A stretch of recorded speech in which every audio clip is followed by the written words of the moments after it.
Okay, let's get started. We'll start with the Manglacharan.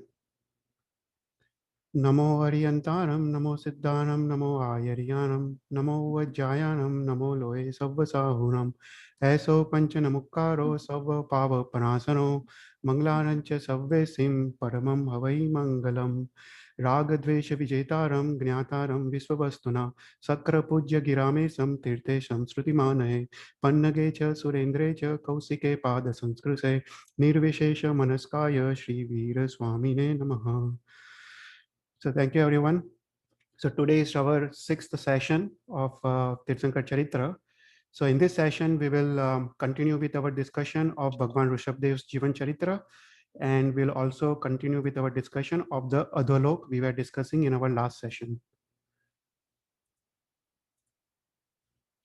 So I think before we get started, we all know the structure of the Chaudrajlok, right? We have been repeating this for several classes now.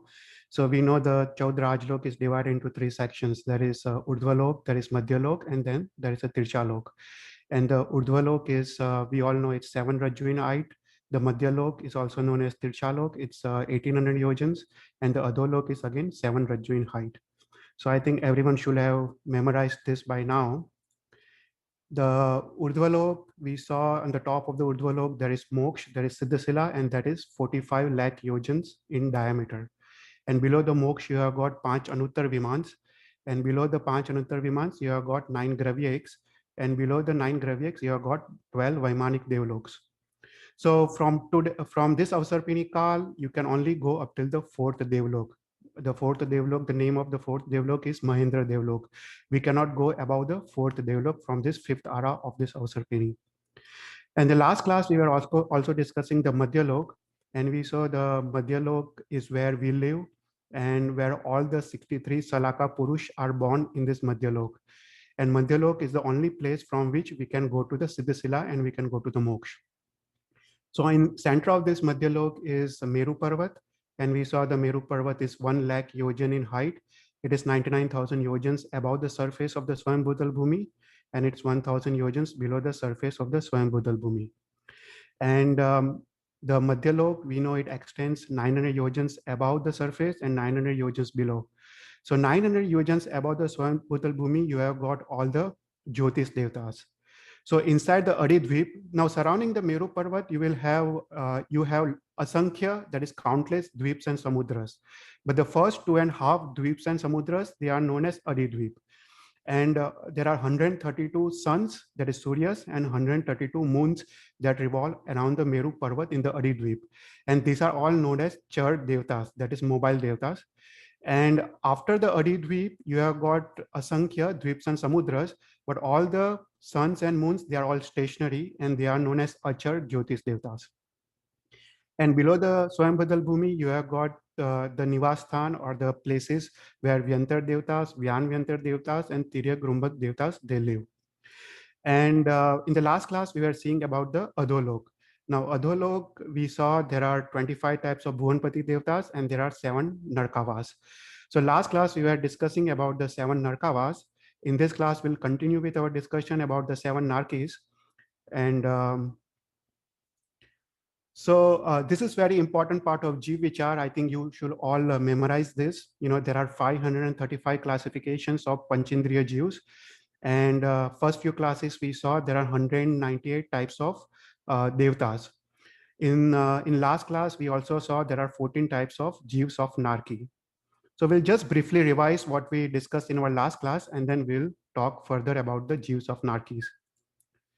So we saw there are 7 Narkavas from Ratna Prabha to Mahatam Prabha. And we saw the pain, the sufferings, the torture, everything increases as you go down to the 7th Narkavas. Now in our Shastra, there is a name for the Jeevs for each Narkavas. So Jeevs that are born in Ratna Prabha, they are known as Dhamma, and so on and so forth. And the Jeevs, they are born in Mahatam Prabha, they are known as Magvati. Now, like the Jeevs of the Devgati, all the Jeevs of the Narkis, they have got Vaikriya Sarir. So they are for the first Antar Murat, 48 minutes, they are all Aparyapt. And after the Antar Murat, they all become Paryapt. And the minimum Ayushya of Jeevs of Narki is 10,000 years. That means all the Jews will become Paryapt after the first Antarmurat. Now, one thing to remember is the Jews of the Devlok and the Jews of the Narki, they do not die in the Aparyapt Avastha. They always complete all the 6 Paryaptis and they all become Paryapt. And the Jews of human and Tiryanch, we can die in the Aparyapt Avastha. So there is a difference between humans and Jews of Narak and Devlok. So last class we were seeing some of the structures of the 7 Narkavas, and we saw that the thickness of the Narkavas, it decreases as you go down. So the first Ratnaprabha Narak is the thickest, and the thickness goes on decreasing. But the width of the Narkavas, they keep on increasing as you go down. So our Shastra gives the thickness and the width of the 7 Narkavas. So we saw that Ratnaprabha Narki is 180,000 yojans thick and is 1 Rajju in its diameter. It's in form of a circular shape, so it's form of a valay. Therefore, it's 1 Rajju in diameter. And if you go down to Mahatam Prabha, the thickness decreases to 108,000 yojans and the width increases to 7 Rajju. So we saw in our last class the structure of the 7 Narkavas. So basically you have got the Bhumi of the Narak, and this Bhumi of Narak is supported by 4 layers. So the first layer, it is supported by Ganodadi Valai, that is thick water. Then below Ganodadi Valai, there is Ganvat, that is thick air. Below Ganvat, there is Tanvat, that is thin air. And below Tanvat, there is Akash. And below Akash, you will have the second Narkavas. So this repeats for all the 7 Narkavas. And we saw the thickness of Ganonadi Valai is 20,000 yojans, and the thickness of Ganvat, Tanvat, and Akash is Asankhya yojans. And all these are in the form of Valai, that is circular shape, and therefore it is known as Ganonadi Valai, Ganvat Valai, Tanvat Valai, and Akash. So last class, we were seeing that the height of the Jeeves of Narki increases as you go down. So the first Narak, the height is around 7 Dhanush, and this height increases to 500 Dhanush as you go to the 7th Narkavas. And we were also seeing the Ayushya. So minimum Ayushya, it is 10,000 years in the first Narkavas, and it goes on increasing to 33 Sagropams in the 7th Narkavas. So everything increases as you go down, the pain, the height, and the Ayushya. So in this class, we'll continue with our discussion about the Parmadamis. We'll mostly talk about the Parmadami Devtas. We'll talk about, what are the 15 types of Parmadami Devtas, what kind of pain and torture they inflict on the Jeeves of Narkis. And we'll also see what happens to the Parmadami Devtas after they die. So we'll talk about lots of things about the Parmadami Devtas. So we know that all these Parmadami Devtas, they live in the first Narkavas, that is Ratnaprabha Bhumi. And we know that the first Ratnaprabha Narak is 180,000 yojans, and is divided into 12 sections. So 12 sections are 12 antras, and between the antras, there are layers known as pratars. So each antra is around 11,583 yojans, and each pratar is 3,000 yojans. So in the last class, we were seeing the very detailed structure of the first Narkavas. I'll just briefly go over that. Let me use the laser pointer. So we saw that there is a Meru Parwat, and below the Meru Parwat, there is a Sunya Pind. Sunya Pind is empty space for 10 yojans. And below Sunya Pind is a Vyanvantar Devta up till 80 yojans. After Vyanvantar Devtas, again, there is Sunya Pind. Then there is a Vyantar Devta Nikai for 800 yojans. Again, there is Sunya Pind. Then there is Shamanik Pratar. Again, there is Sunya Pind. So the first Narak Pratar starts from here. So first Narak Pratar is where the Jeeves of Narki, they live. Then there is a Nikai for Asur Nikais. Then there is a second Narak Pratar. Then there is a Nikai for Nagkumar Devtas. Then there is another Narak Pratar. Then there is a Nikai for Suvarna Kumar Devtas, another Pratar. Nikai for Vidyut Kumar Devtas, another Pratar. Nikai for Agni Kumar Devtas, another Pratar. Nikai for Dvip Kumar Devtas, then another Narak Pratar. Udati Kumar Devta, Narak Pratar. Dishi Kumar Devta, Narak Pratar. Vayu Kumar Devta, Narak Pratar. Stanit Kumar Devta, Narak Pratar, Sunya Pind, Narak Pratar. Again, there is Sunya Pind for 1000 yojans. And below that, as we saw, there is Ganvat Valai. Then there is, there is Ganodati Valai. Then there is Ganvat Valai. And there is Tanvat Valai. So this is the cross section of the first Bhumi of first Narkavas.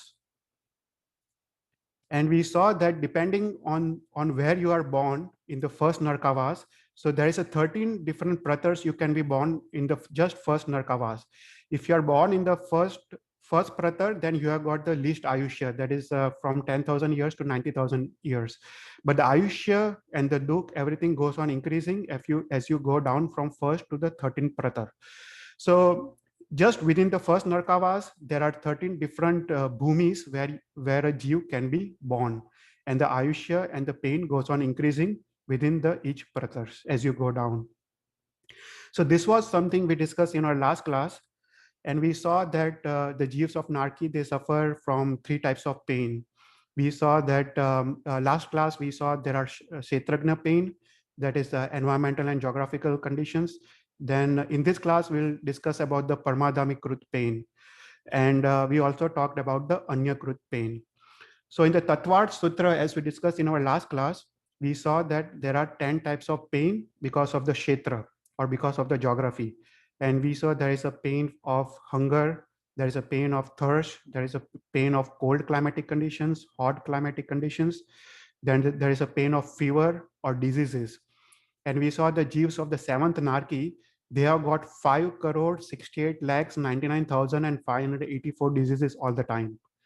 Now, all these pains, they go on increasing from the 1st to 7th Narak. Then another 6th type of pain was the pain of burning sensation from both inside and outside the body, the pain of itching, then pain of bonded slavery, pain of fear, and pain of sorrow. So these are 10 types of pain that are known as Kshetrajna pain. Then in the last class, we also talked about the Anyakrut pain, and we saw that the Jeevs of Narkis, they are born with a sense of revenge. So they have got Asubh Lesha, they are born with, and because of that, whenever they see another Jeev of Narki, they have got a sense of revenge. And they try to fight against the other Jeevs of Narki, and they inflict pain on each other. It's almost like slaughterhouses. So that is known as Anyakrut pain. So in this class, we'll talk about the 15 types of Parmadhamis and the type of pain they inflict. So hopefully you won't get scared by listening to all the pains, but I think it's better to know all the types of pains. So we at least try to, reduce the pap karma in our Jeevan. So one thing to remember is the Parmadhami Krut pain is only up till the 3rd Narak. So below the 3rd Narak, there is no Parmadhami Krut pain. There is only Kshetrakrya and Anyakrut pain.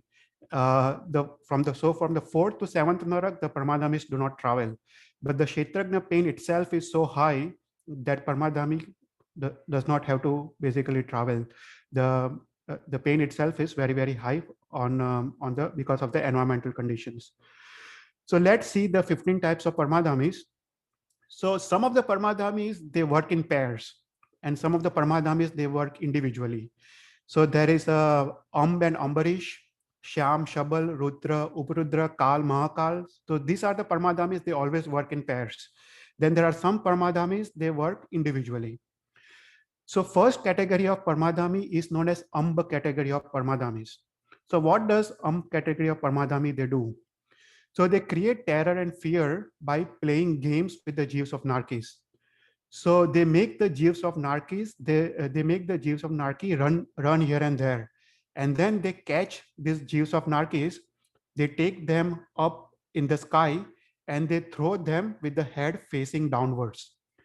And when these Jeevs of Narki are falling down on the ground, they smash their head with various weapons like spears and gada. So that is the category of Parmadhami. Now, they always work with Ambarish category of Parmadhami. The Ambarish category of Parmadhami, when these Jeevs of Narki, they fall down onto the floor of the Narak, they will catch them. And these Jeevs of Narkis are almost like murchit or unconscious, and they will cut them into various small pieces like vegetables. So that is Ambarish category of Parmadhami. Then next category of Parmadhami are Shyam and Sabal. So Shyam category of Parmadhami, they basically pierce the organs, limbs, they hit the jeeves of narkis with the whips, and they crush the jeeves of narki with the legs. And the Shabal category of Parmadhami are even more cruel. They basically cut the organs like heart, stomach, pull out the intestines, and show to the jeeves of narkis. So that is the Shabal category of Parmadhamis. Then there is another category of Parmadhami known as Rudra and Uprudra category of Parmadhami. So the Rudra category of Parmadhami, they basically pierce the jeeves of narkis with various weapons like swords, spears, dents, tridents, and then they throw them in the fire. And Uprudra category of Parmadhami, they are even more cruel than Rudra category of Parmadhami. They basically cut the jeeves of narkis into smaller pieces, inflicting a very severe pains. Then there is another pair of Parmadhamis known as Kal and Mahakal category of Parmadhamis. The Kal category of Parmadhamis, they basically cook the jeeves of narkis in hot vessels like fishes. And Mahakal category of Parmadhamis, they cut the jeeves of narkis into small pieces and arrange them like a tail of a lion. And then they make the jeeves of narki eat their own flesh. So these are all the Parmadhamis who work in pairs. Now there are some of the Parmadhamis, they work individually. And the first is Asi Parmadhami. So Asi means sword. So Asi Parmadhamis, they use sword to basically cut the head, legs, organs, and so on and so forth, and inflict pain on narkis. The next is Patradhanu category of Parmadhamis. The Patradhanu category of Parmadhamis, they are very smart. What they do is they create an illusion of a forest. And when these jeeves or narkis, they try to find the relief. And when they see the forest, they will enter the forest. And this Patradhanu Parmadhamis, they blow the wind. And the trees in this forest, their leaves are as sharp as weapons. And these leaves, they fall on the jeeves of narkis and they cut the limbs, ears, nose, and so on and so forth, and various organs. So that is Patradhanu category of Parmadhamis. The next is Kumbh category of Parmadhamis. Kumbh, they basically fry the jeev of narkis in the boiling oil in various vessels like known as Kumbhi, Pachnak, and Tuntak. So that is the names of the vessels they use to boil the jeeves of narkis. Then there is Valuka Parmadhamis. The Valuka Parmadhamis, they roast the jeev of narkis like in the hot sand or hot bakeries. Then Vaitrani category of Parmadhamis, again, they are very smart. What they do is they create an illusion of a Vaitrani Nadi or Vaitrani lake. And this lake is made up of hot lava and it's extremely bad smells with hair, blood, and so on and so forth. And they drown the jeeves of narkis in this Vaitrani Nadi. Then there is Kharashwar Parmadhamis. The Kharashwar Parmadhamis are very cruel. They basically make the jeeves of narkis scratch the skins of each other by using axes. And they themselves also mercilessly use the saws like the carpenter is using the wood on the jeeves of narkis. They also make the jeeves of narkis climb a dangerous and extremely sharp thorn-full trees known as Shalmali trees. So that is Kharashwar Parmadhamis. And the last Parmadhami is Mahaghosh Parmadhamis. The Mahaghosh Parmadhamis, they frighten the jeeves of narkis by making loud noise. And the narki jeeves, they run here and there. They catch these narki jeeves and they in a place that is known as Vadsthan, and they slaughter the jeeves of narkis at the Vadsthan. So these are the various tortures that the 15 types of Parmadhamis, they inflict on the jeeves of narkis. I know it is very good description, but this is what is given in our Shastra. So let's think what happens when a jeev is born in the Narak. So as we discussed that the Parmadhamis only inflict the pain up till the third Narak. So when the jeev is born in the Narak, they are born in a place known as Kumbhi. This Kumbhi it has got large stomach and it has got very small openings on the top. So for the first 48 minutes, these jeeves are aparyapt. And after 48 minutes, they complete all the 6 paryaptis. And like the devs in the devlok, they become a full adult. So after 48 minutes, they grow to be a full adult. So as soon as the jeeves of narkis are born, the and ambarish category of parmadamis, they come running. And they basically shout saying that kill this papi and impose torture on the jeeves of narki. So they basically cut the jeeves of narkis into various small pieces, and then they take this jeeves of narki out of the kumbhi. So after that, once they take the jeeves of the narki out of the kumbhi, the category of parmadamis, they hang this jeev on a pillar. It is kind of a pillar, and then they smash this jeev of narki with various weapons. And then, as we discussed, the category of parmadami, they take them high up in the sky and then throw them downwards with their heads facing downwards. And after that, the ambarish category of parmadami, they come and they cut the jeeves of narkis into various small pieces. After that, the sham and shabal category of parmadamis, they come and they basically cut the ears, hands, legs, and various organs. They burn the chest, they cut the nose and sprinkle the salt on the wounds. The Kal and Mahakal category of parmadamis, they make the jeeves of narkis eat rotten and degraded meats of the animals. And these jeeves of narkis, they are extreme pain and they continuously look for the shelter, but they are unable to get any shelter. Now, one thing to remember is, all these jeeves of narkis, they have got Vaikriya Sarir. So even though their body is torn apart, they again join back in the form of mercury. So if you have seen mercury, right, if you have two pieces of mercury, you will see they slowly joining together. So similarly, their body, the jeeves of narkis, they come back and join together. And even though they wish to die, they are unable to die because of their Asubh Ayushya karma. Until their Ayushya is finished, they do not die. So the Kumbh category of Parmadhami, we saw they basically boil the jeeves of narkis in the boiling oil. And Valuka Parmadhamis, they basically roast the jeeves of narkis like the way we roast like gram and peanuts. And the Vaitrani category of Parmadhamis, we saw they make the Vaitrani Nadi. So what they do is they make the jeeves of narkis sit on a red hot iron boat. And then they basically drown these jeeves of narkis in this Vaitrani Nadi. And the Kharashwar Parmadhami, they basically scratch out the skins of this narki jeeves like a wood with a saw.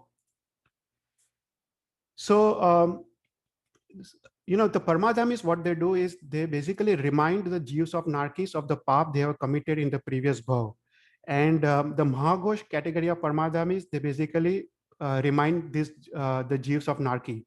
So for example, they say to the jeeves of narkis that you have in the previous bhav, you ate meat or non-vegetarian food, you did ratri bhojan, you drank alcohol, you did abhaksha, and so on and so forth.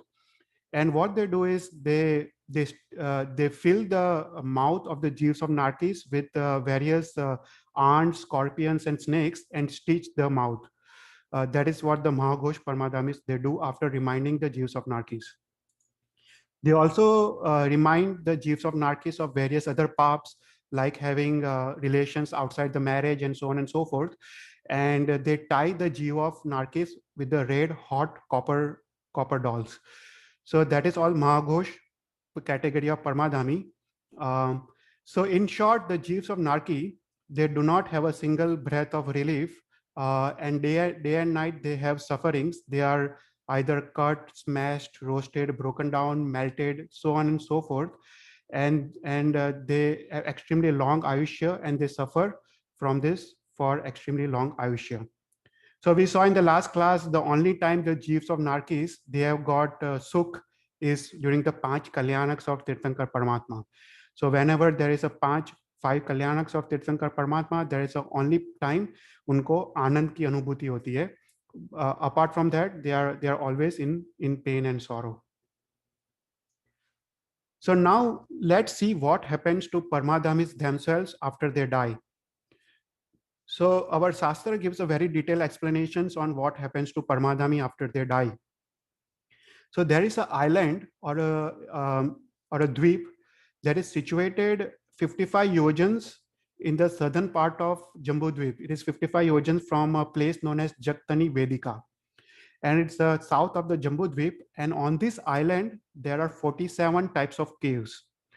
And these caves are extremely dark, and it is a very, very dangerous place. This place is around 12.5 yojans, and it is just near the sea, being an island, and the height of the sea level is 3.5 yojans. And on this island, there are the human beings that are born that are known as waterborne human beings. That means they are born, their ability to go under the sea, and they are waterborne human beings. And these human beings are extremely strong. They are of first Sangayan, and they are alcoholic, they are non-vegetarian, and they are of dark complexion. And these human beings are known as Angolic human beings. So these Angolic human beings are extremely scary, extremely dreadful. And all the Parmadamis, all the 15 types of Parmadamis, when they die, they are born as these Angolic human beings. And these Angolic human beings have 12.5 hath height. So their height is 12 and a half feet. So these Angolic human beings, their body is wrapped with a tail hair of a cow and tied to the ears. And this is done by the traders of the precious stone. So when they enter the water to collect the precious stones, the various animals like whales or crocodiles, they do not harm these Angolic human beings. So just near this island, there is another island where it is known as Ratna Island, where the traders of the precious stones, they live, and it is in the Lavan Samudra. And what these traders of the precious stone, they do is they fill the boats or the vessels with alcohol, meat, honey, and butter, and they take these vessels into the sea near the place where the Angolic Manusya or Angolic human beings are staying. So as soon as the Angolic human beings, they see these vessels coming, they run to kill the traders. But traders are very, very smart. So they take these vessels far into the sea, and they keep these vessels at various distances. So as soon as the Angolic human beings, they enter these vessels, they close the vessels from outside. And these vessels are made up of rocks. So the Angolic human beings, they cannot come out of these vessels. So for 10 days, these Angolic human beings, they eat the food, the alcohol, the food, the meat, the butter, and so on and so forth. And in these 10 days, the traders, they go back and they come back with the full armory to make sure that none of the Angolic human beings is able to escape. It is said that if even single Angolic human being is able to escape, they are so strong that they can kill all the traders. So one Angolic human being can kill all the traders. So they have to make sure that none of the Angolic human beings, they come out of the vessel. Now they close this vessel, and after that they start the machinery. So this vessel is made up of grinding machinery. So they start this grinding machinery, and the Angolic human beings, their body is slowly grinded by this grinding machinery. But the Angolic human beings are so strong that it takes 1 year for their body to be crushed. Because of the first Sangayan, they are so strong. So for 1 year, they experience the prolonged pain of grinding. And after that, their body is completely grinded as a powder. And then these traders open the doors, they throw out the powder and collect the ratnas or the precious stones that the Angolic human being has collected. So this is how the jeeves of Angolic human beings, they die after 1 year of prolonged pain of grinding. And after they die, they are all born as in the Narak. So Parmadamis, they are born as Angolic human beings, and after they die, very painful death, they die in very Asubhlesha, in Rautradhyan, and they are born themselves as the jeeves of Narkis. So this is what happens to the Parmadami Devtas of Narkis. So last class, we had a question that why does Parmadhami, they enjoy giving torture, right? That is a very important question that I think one of our students asked. that why do Parmadamis give torture to the Jeeves of Narkis, and why do they enjoy, or why do they get the pleasure? So in the last class, we saw that this is all because of the Papanubandhi Punya. So if you are if a Jeev does a Papanubandhi Punya, they are born as a Parmadami Devta. So what is Papanubandhi Punya? Right, that is an important question. I don't know if anyone knows the 4 types of karmas, the Papanubandhi Pap, Papanubandhi Punya, Punyanubandhi Pap, or Punyanubandhi Punya. Does anyone know? Yeah, I know Tirthankar. Can you explain? Yeah, so the Papanubandhi Punya is while you enjoy the fruits of Punya, you get Pap. Punyanubandhi Punya is while enjoying the fruits of Punya, you get more Punya. Punyanubandhi Pap is while you're suffering the consequences of bad karma, you gain Punya. And Papanubandhi Pap is while suffering the consequences of bad karma, you get more bad karma. Yeah, that is exactly right. Samar, can you give an example? So okay, we'll do Papanubandhi Pap. Let's say so in Narak, isn't that how it is all the time? Or yeah, isn't that how it is in Narak? It's you're suffering Pap, and you have that feeling of revenge, so you're getting more Pap. Okay. And then Punyanubandhi Punya, let's just say you get really tasty food, but I don't know, you don't feel greed. You have a very neutral emotion toward it, so you get more punya because of that. Okay. Yeah, and then punyanubandhi pap. While you're suffering pap, you realize it's a consequence of your unwholesome karma, and that's the way you gain punya out of it. Yeah. And then papanubandhi punya, which is actually the most common. While you're enjoying punya, you feel ego, you feel all the incorrect passions, and that's how you get more pap. Right. So yeah, that is very good. Yeah. So one thing that Samar mentioned, right, is Papanubandhi Pap. So the Jeeves of Narkis, they usually have Papanubandhi Pap, but not always. If it is Samyak Drashti Jeev in the Narak, then unko punya ka hi anubandh hota hai. So it is Punyanubandhi Pap if it is a Samyak Drashti Jeev. Like Shrenik Maharaja is in Narak, or Vasudev Sri Krishna is in Narak. So for them, they are having pain, but their thinking is always Subh. So if it is but yeah, in general, if it is a Mithya Drashti Jeev who has gone to Narak, they always do Papanubandhi Pap. So, simple example, we were talking last time, who becomes a Parmadhami, right? So in Bhagwan Mahavir's time, we talked, there are these tapas, right, who does this yagna. And in this yagna, they do bali of animals. They even kill the Panchindriya animals, and they even kill Manusha ki bali dete, they even kill human beings. And they are doing this yagna, they are doing this tapasya. Along with yagna, they do very, very ghor tapasya.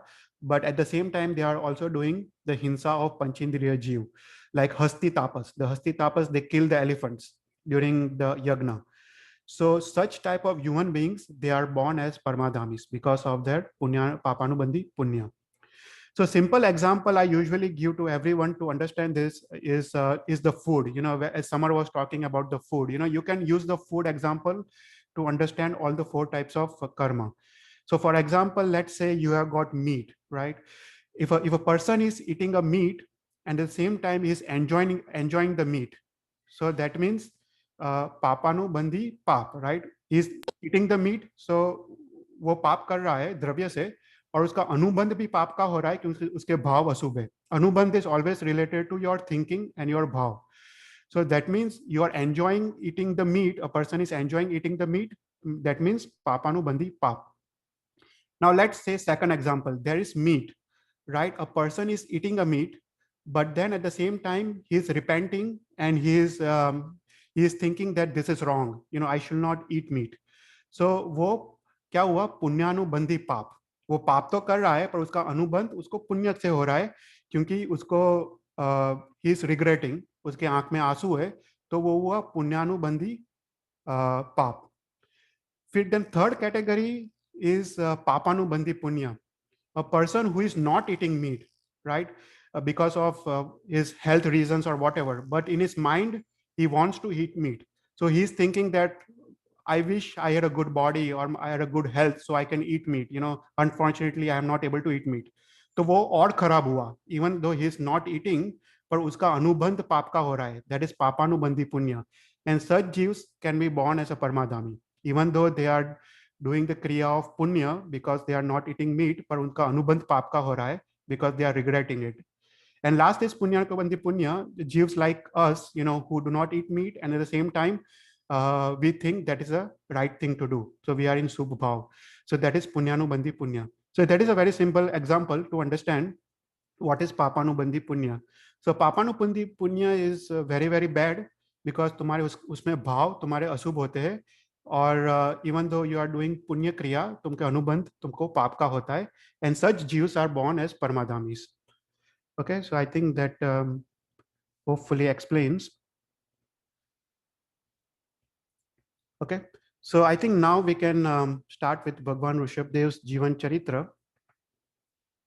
So in the last class, we saw that VAJRANABH Chakravarti's Jeev, after completing, after doing the Vistanak Tap, and after completing the 33 Sagara from Ayushya in the Sarvarsthidhi Viman, is born in the Kukshi of Mata Marudeva. And we saw that Mata Marudeva sees the 14 great dreams, and Indra Maharaj comes to explain the meaning of the dreams. And we saw that always when the first Tirthankar is born of the Avsarpini, Indra Maharaja comes to explain the meaning of the dreams because there is no one else to explain the meaning of the dreams. So Indra Maharaja comes to explain the meaning of the dreams. And after the 9 months and 6 days, Bhagwan Rishabhdev का जन्म होता है. और उस समय we saw the whole kriya where 56 Dik Kumaris, they come to do the Suti Karma. The Suti Karma is a process where, the Dik Kumaris, 56 Dik Kumaris from various places, from Adholok, from Madhyalok, they come and they help the mother and the Tirthankar Paramatma with the whole birth process. So after this whole process is completed by 56 Dik Kumaris, उसके बाद ही सौधर्मेंद्र इंद्र का आशय चलायमान होता है. मतलब only after that Saudharmendra इंद्र's throne is trembles, and after that Saudharmendra Indra uses the avdhignan to know that भगवान का जन्म हुआ है. And the last class we saw that how the Saudharmendra Indra, they immediately after knowing Tirthankar Paramatma's birth, he walks 6 and 7 steps. And वो नमोत्तरम स्तोत्र बोलता है, तो इसलिए वो नमोत्तरम स्तोत्र is also known as Sakrastava. So because Sakrendra खुद नमोत्तरम स्तोत्र बोलता है, and after that he gives Adesh to ring the bells in the first Devlok. Now Saudharmendra Indra is the first is the devta of the first Vimanic Devlok. So he gives the Adesh to ring the bells known as Sughosa Gant in all the 32 lakh palaces. So in the first Devlok, there are 32 lakh palaces or 32 lakh Vimans. And he orders all the devs to come to the Meru Parwat to do the Snatra Mahotsav. And we saw in the last class that how they create a very beautiful Viman or an aerial Viman that was 100,000 yojans square and 500 yojans high. And they use this Viman to travel to the Bharat Kshetra where Bhagwan is born, and they slowly contract the Viman. So they make the Viman smaller and smaller and smaller as they approach the Bharat Kshetra. And as soon as he approaches the Bharat Kshetra, he does the 3 pradakshinas to Mata Marudeva and Bhagwan, and then he puts Mata Marudeva to sleep. And then he takes the Bhagwan, he replaces the Bhagwan with another image, and he takes the Bhagwan and वो 5 रूप करते हैं. So Saudharmeni Indra creates the five रूप्स of himself, and he takes the Bhagwan to the Meru Parvat. And he saw that in one himself he is carrying the Bhagwan, other 2 रूप्स he is using the chamars, 1 रूप is carrying the umbrella, and 1 रूप is carrying the dhwaja. And by this 5 रूप he takes the Bhagwan to the Meru Parvat. So in this class, it's a very interesting explanation that we are going to see how the Snatra Mahotsav is conducted. and why we basically celebrate the Snatra Mahotsav, and why we do, as a human beings, we do the Snatra Mahotsav. So today we are going to see the details of the Snatra Mahotsav. So so we saw the Saudharma and the Indra of first Devlok with the crores of Devtas. They have all gone to the Meru Parvat. So similarly, all the other Devtas, they all come slowly. So the Devtas of the second Devlok, that is 28 lakh palaces, वहाँ पे now हर एक देवलोक में घंट नाद होता है, and the name of the घंट is different. So for example, in Saudharma, in the first Devlok, it is known as Sughosa Ghant. In the second Devlok, it is known as Mahaghosa Ghant, and so on and so forth. So Devtas living in the 28 lakh palaces are aroused by the sound of Mahaghosa Ghant. And the Indra of the second Devlok, known as Ishan Indra, is carrying a trident, having a bull as a vehicle, seated in a aerial viman known as Pushpak, made by Abhyogik Devs, descends to the south of Ishan Kalp by an oblique path to the Mount Ratikara in the northeast of Nandiswar Dweep. And he also contracts the viman like the first Devlok and goes before the Bhagwan. Similarly, the Indra of the third Devlok, Sanat Kumar, surrounded by the Devs of 12 lakh palaces, come in the viman known as Sumanas. The Indra of the fourth Devlok, known as Mahindra, accompanied by the Devs of 8 lakh palaces, they come in the viman known as Srivatsa. The Indra of the fifth Devlok, Brahma, attended by the Devs of 4 lakh palaces, they come to the Mount Meru in a viman known as Nandya Vartana. The Indra of the sixth Devlok, known as Lahotaka, come before the Jineshwar Bhagwan in the viman known as Kamavaga with the Devs of 50,000 palaces. The Indra of the seventh Devlok, Sukra, comes to the peak of Mount Meru in the viman known as Pritingama with the Devs of 40,000 palaces. The Indra of the eighth Devlok, Sahasrara, comes with the Devs of 6,000 palaces in the viman known as Manorama. The Indra of 9th and 10th Devlok, that is Anant and Pranant, they come in the viman known as Vimala with the Devs of 4,000 palaces. And the Indras of the 11th and 12th Devlok, that is Arana and Achyuta, they come with the Devs of 3,000 palaces in a viman known as Sarvatobhadra.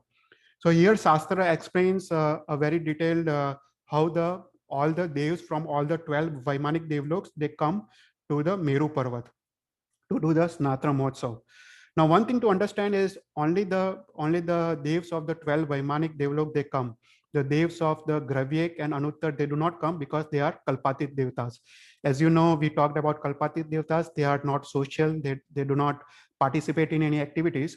So the Devs of Gravyak and Anuttar, they do not come in any of the Janma Mahotsav. Let me move further. So after that, after all the Devs of the Vaimanic Devlok have come, the thrones of the Indras of the Bhuvanpati Devtas and Vyantar Devtas living in the Ratna Prabha Bhumi are also shook. In Asur Nikai, the Indra known as Chamara, seated on the lion throne, come to know the Jineshwar Bhagwan's birth by using the Audhignan, and has a bell known as Oghaswara, rung by the Druma, that is chief of infantry, to inform the people. So 64,000 Shamanic Devs, 64,000 Atmarakshaks Devs from each direction, they join the Asur Kumar Devtas. So Asur Kumar Devtas, they create a viman that is 50,000 square feet in yojans and 500 yojans high, and that is made by Abhyogik Devs, and they come to the Mount Meru to perform the Snatra Mahotsav. And similarly, the Indras of Nag Kumar Devtas, that is Dharna, accompanied by 6,000 Samanik Devs, are awakened by General Bhadrasena by ringing the bell known as Maghaswara. Ascended, they create a viman that is 25,000 square yojans, and the Indra Dhwaj, that is 250 yojans high, they come to the Mount Meru. Similarly, the Indras of Vidyut Kumars, Hari and Harishika, Indras of Agni Kumar, Agnishika and Agnivara, the Indras of Udati Kumars, Jalkanta and Chalprabha. Likewise, the Indras of Dishi Kumars, Amita and Amitvahana, they come to the Mount Meru with their shamanic devs. In the same way, the 16 Indras of Vyantar Devtas and 16 Indras of Vyan Vyantar Devtas, including the Yaksh King Purnabhadra, Manibhadra, Bhim, Mahabhim, Kinnar, and Kim Purusa, and the chief lords of Kinnars, they all come. So in total, as you know, the Snatra Mahotsav is done by 64 Indras. So in our previous classes, we talked about who are the 64 Indras. So there are 10 Indras from Bhuvanpati Devtas, and we saw that there are two locations. There is a north location and south location. So total 20 Indras from Bhuvanpati, 8 Indras from Vyantar. Again, they have two locations. So 16 Indras from Vyantar, 16 Indras from Vyan Vyantar, 1 Indra from Jyotis, that is movable Jyotis in Adidvip, 1 Indra from stable Jyotis, that is outside the Adidvip, then 8 Indras from the first 8 Vaimanic Devloks, 1 Indra from 9th and 10th Vaimanic Devlok, and 1 Indra from 11th and 12th Vaimanic Devlok. So total 64 Indras, they come to celebrate the Snatra Mahotsav. Okay, so out of this, all the 64 Indras, right? The Indra of the 12th Devlok is the most powerful. He's the Achyut, is known as Achyuta Indra. So if you are performing the Snatra Mahotsav, right? If you remember in the Snatra Mahotsav, we sing Achyutapatiye Ukamakido Sabaro Deva Save. So Achyutapati is the Indra of the 12th Devlok, and he gives the orders to all the other Indras because he is the most powerful and सबसे ज़्यादा पुण्य उसका होता है.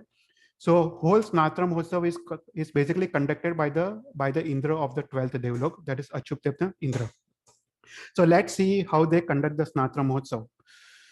So the Indra of the 12th Devlok, Achyuta Indra, instructs the Abhyogik gods to get all necessary items for the Snatra Mahotsav.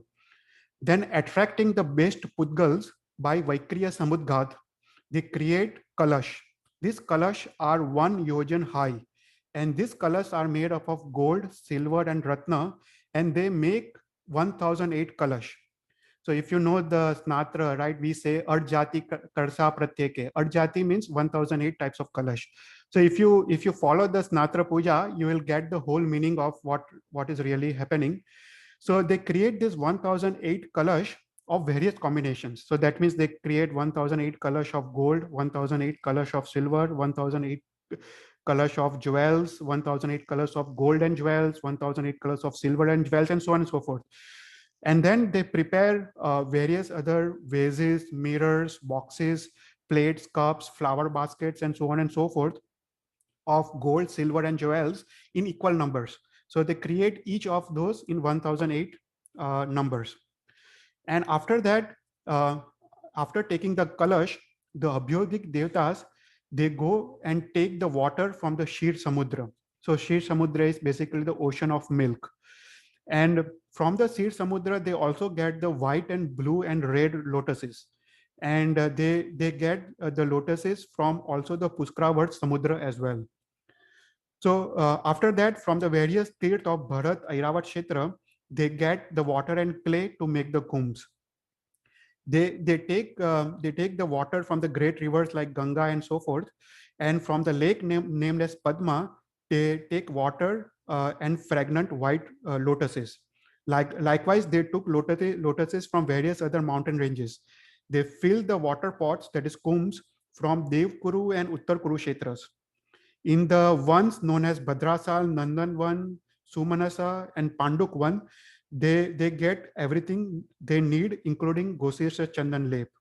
After mixing the fragrant substances and water, they quickly go to the Mount Meru. Surrounded by 10,000 Samanik Devs and 4 Lokpals, the Indra of the 11th and 12th Devlok, that is Arana and Achyuta, they began to do Janma Abhishek. So they began to bathe the Aryan Bhagwan. Achyuta Indra then takes handful of flowers from blooming coral tree, and after perfuming it with fragrance of dense smoke of dhoop, they throw the flowers in front of Aryan Paramatma.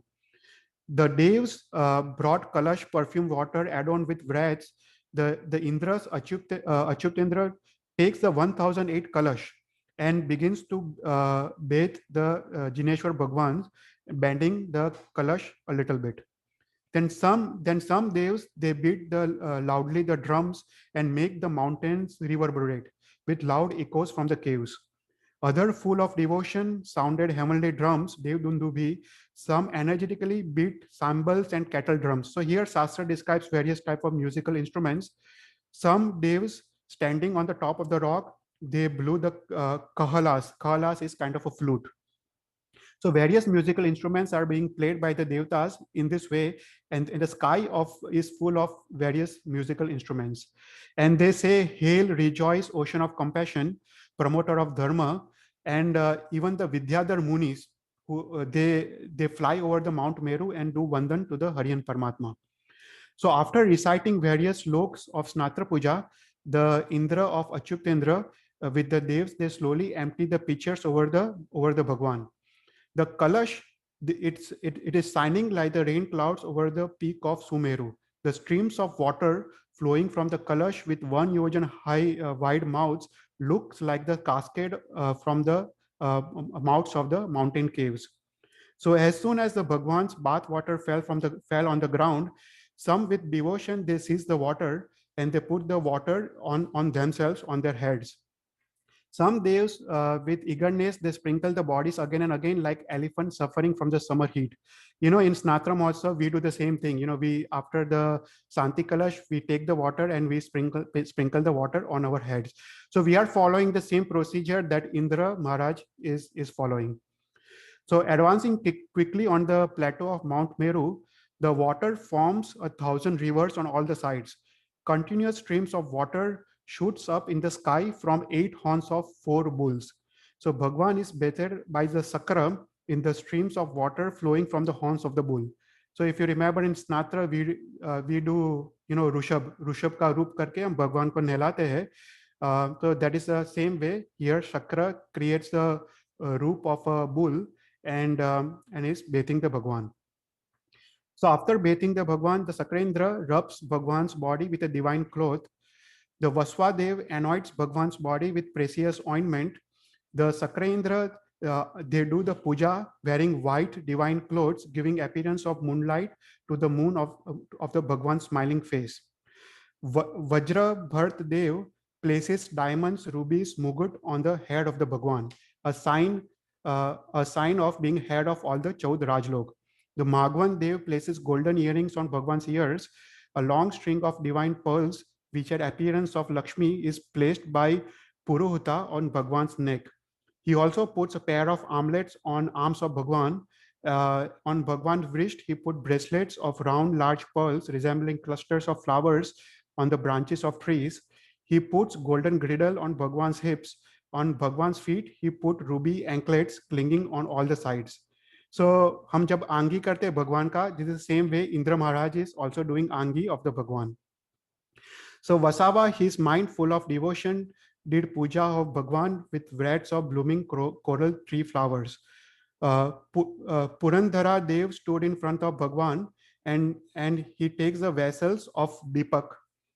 Then Sakrendra, he causes devs to rain down flowers on the Bhagwan 3 times. Then Sakrendra, after reciting Namutram Sutra, so abhi wo bhav chaityavandan kar rahe hai. So Sakra, after reciting Namutram Sutra, begins stuti of Jineshwar Bhagwan. So Sakrendra says, "Hail to you, Trilokya Nath.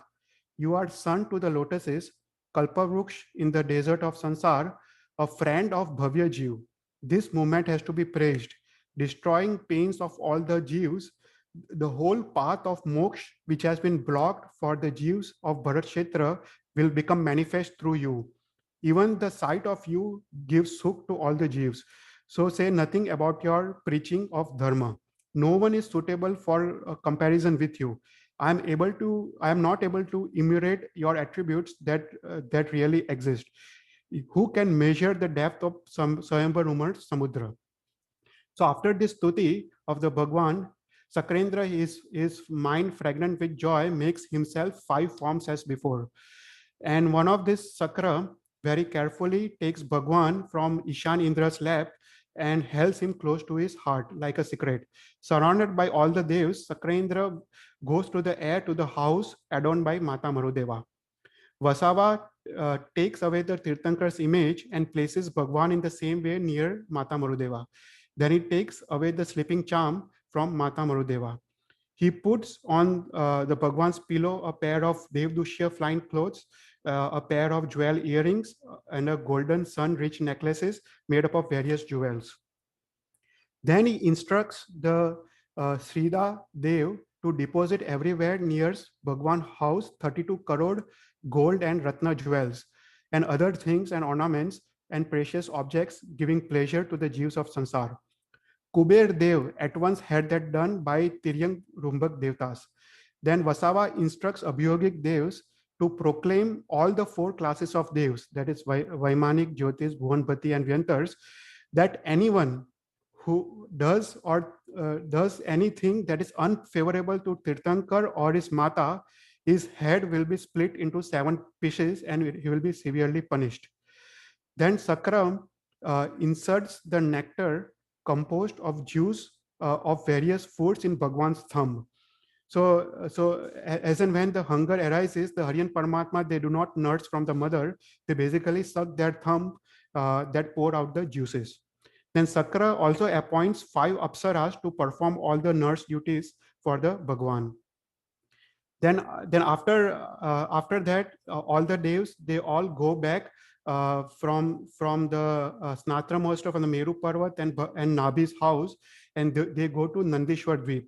And over at the Nandishwar Dweep, they do 8-day festival, and they installs eternal or Shashwat image of Rishabhdev Bhagwan in various mountains, like Anjana Mountains, Dadimukh Mountains, and there they celebrate 8-day festival on the Nandishwar Dweep.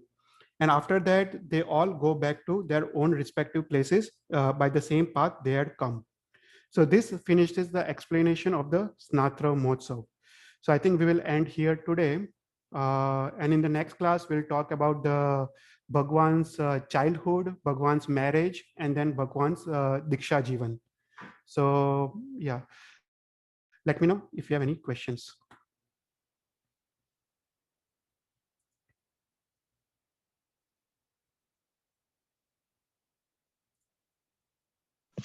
Why did all the devs in the 13th and 14th Devlok, why did they not come to the assembly hall where the Bhagwan was? So there are only 12 Devloks. There is no 13th or 14th, but about 12 Devloks, there is 9 Gravyak Devloks and 5 Anuttar Devloks. So the 9 Gravyak and 5 Anuttar Devloks, they do not participate in any social activity. They are known as Kalpatit Devtas. They do not have any family structure. They do not have social structure, and they do not participate. So it's just their nature. They do not participate in any of the events. So only the first 12 Vaimanik Devloks, they come. Thank you. Excuse me. Yeah. So you say that Talpati Devlots devs, that they don't have nothing no family relation. So how they get pap and punya? I mean, actually. So mostly, the Kalpatit Devtas, the 9 Gravyak and 5 Anuttar Devtas, they are in extreme sukh all the time, and they are mostly they themselves are Indra, so they are known as Ahim Indra. So they have Subhlesha, and they are usually unka punya ka hi anubandh hota rehta hai. And if you remember the devtas of the Panch Anuttar Viman, they all go to moksha, the next bhav. So Bhagwan Rishabhdev's Jeev was in Anuttar Viman before, in the previous birth. So they are always in Subh bhav, and they are always in dhyan in the Panch Anuttar Devloks.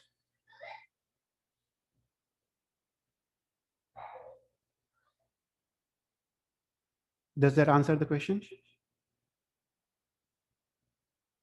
Yes.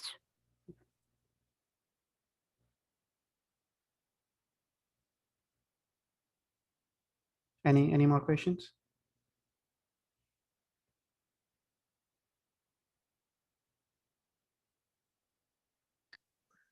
Chetal bhai, this is Nikhil. Just one question I have is, so I don't know, I missed the last lecture, but uh, like where it is defined what kind of karma like pap will get you to the which naraka and which kind of like Yeah, that is naraka. that is very good question. Yeah, we are going to talk about that in the next class, about what type of pak karma you can go to which type of narak. But in short, right now from this avsarpini we can only go to the first three naraks. We cannot go to fourth to seventh narak, because we cannot do that kind of pap. For doing very cruel or very greater type of pap, you need first sangayan. We do not have first, or we are all in the sixth sangayan. So we have got very weak bodies, and because of that we do not perform very high level of pap. But in short, let me give you some answers. Mostly Rautra Dhyan will give you the narak. Okay so whenever you are in रौद्र ध्यान, जब आयुष्य कर्म का बंद होता है वो नरक का आयुष्य कर्म का बंद होता है. when you are in आर्त ध्यान वो तिर्यंच गति का आयुष्य कर्म बंद होता है. when you are in शुभ ध्यान और शुभ लेशिया, तुम्हारा मनुष्य या देवलोक का आयुष्य गति का बंद होता है. So Raudra Dhyan is basically extreme anger, feeling bhav that you want to kill someone, या ऐसा एकदम एक्सट्रीम लेवल का जो भाव है उसको रौद्र ध्यान कहते हैं.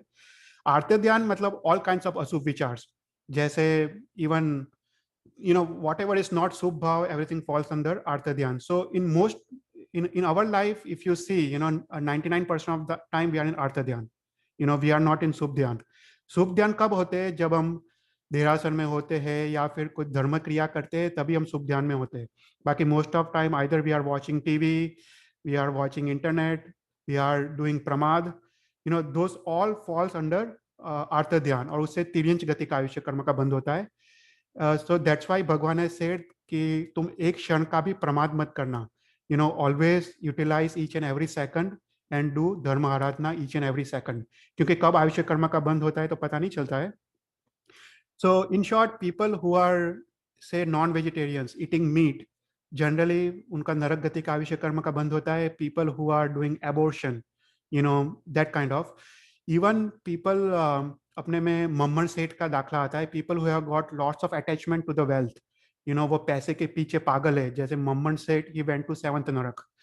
So extreme मूर्छा, extreme परिग्रह, extreme kind of जीव हिंसा या जीव हिंसा के विचार, even extreme चोरी, extreme मैथुन. ब्रह्मदत्त चक्रवर्ती, उसके पास काफी स्त्री थे, और he was always in that अशुभ विचार of मैथुन, and he went to seventh नरक as well. So all these extreme type of paps will lead you to narak. So I hope that answers the question, right? Yeah, a lot. Yeah, I am looking forward to that another lecture. Yeah, we'll talk about what kinds of paps will give you what types of narak, and we'll also talk about the small stories as well. There is a story of Muhammad Seth, story of Vasudev Sri Krishna, story of Shrenik Maharaja. They all went to narak. And even like if you see Tandulia Machla, right? You might have heard Tandulia Machla, he goes to the seventh narak. So a fish, जो कभी कोई जीव इंसान नहीं करता है, पर उसके अशुभ भाव होते हैं और उसके कारण वो सेवंथ नरक में जाता है. So we'll see some of the short stories that relates to narak and why such jeeves go to narak. And the problem of the whole going to narak is it's a cycle. If you see Bhagwan Mahavir's jeev, once you go to narak, it's very difficult to come out, because after narak you will go to tiryanch. After tiryanch again you will go to narak. After narak again you will go to tiryanch, and after tiryanch. So it's a cycle, and it's very difficult to come out of that cycle, and because of the papanubandhi pap in the narak. So it's best to Thank you so much. best to spend time in dharma arajna and subh vichar all the time.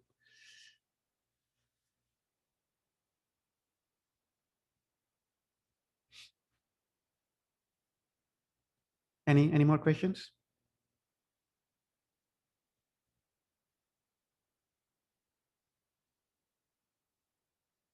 Okay, I think we can conclude. Let's say one Nokar.